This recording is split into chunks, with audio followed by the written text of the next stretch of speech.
আচ্ছা, যদি বৃষ্টির সন্ধ্যায় আপনাকে যদি আলুর মুচমুচে পপকর্ন দেওয়া হয় তাহলে আপনার কেমন হবে?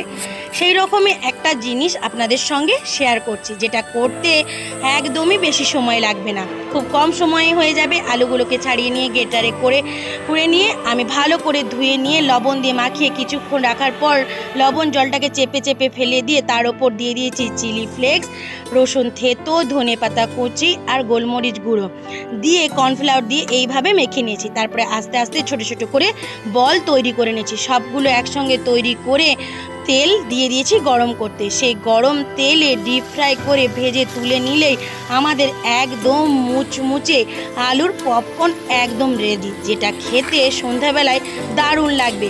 বড় থেকে বাচ্চা সবারই ভালো লাগবে। আর এটা সসের সঙ্গে আমি পরিবেশন করলাম। যদি এই রেসিপিটা ভালো লেগে থাকে তাহলে লাইক, কমেন্ট, শেয়ার এবং ফেসবুক থেকে দেখলে পেজটা ফলো করবে।